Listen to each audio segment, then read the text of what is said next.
Baik, teman-teman, sampai berjumpa kembali.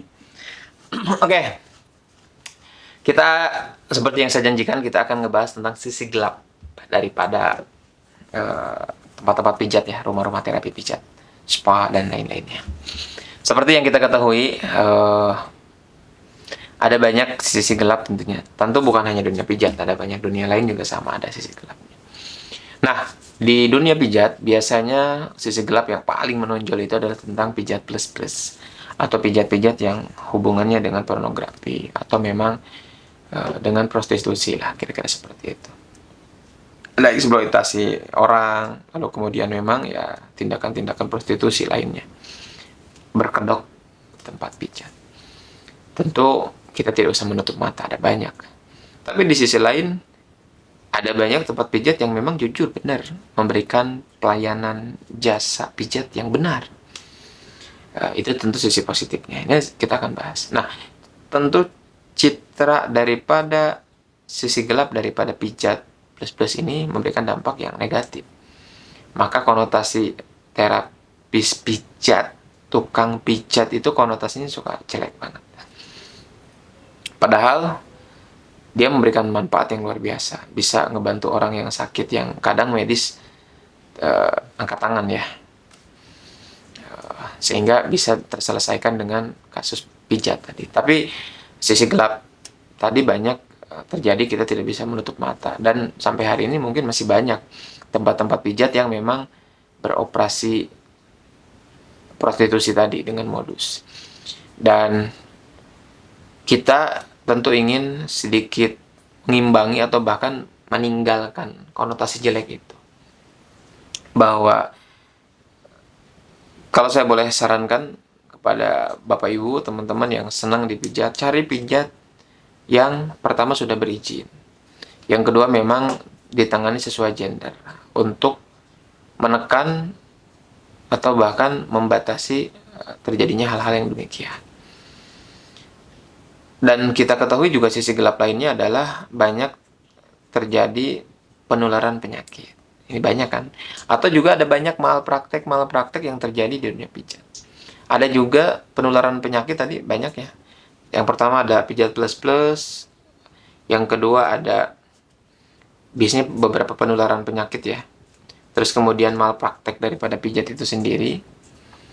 Lalu kemudian tidak menutup kemungkinan ada tempat-tempat pijat sebagai bentuk pencucian uang. Pejabat yang korupsi buka tempat gerai banyak sebagai bentuk tempat pencucian uang. Jadi itu beberapa sisi gelap teman-teman, semoga kita bisa terhindar. Bagaimana tips untuk supaya saya ingin dipijat tapi di tempat terapi yang nyaman? Pertama, cari tempat pijat yang berizin tadi. Yang kedua, yang sesuai gender. Terus yang ketiga, yang ada sertifikat, yang bersertifikat atau standar keahlian terapisnya ada gitu ya, sehingga kita tentunya jauh lebih aman. Tentu ketika itu semua terpenuhi, saya yakin mereka juga mengedepankan higienis atau sterilisasi atau kebersihan daripada tempat terapi itu.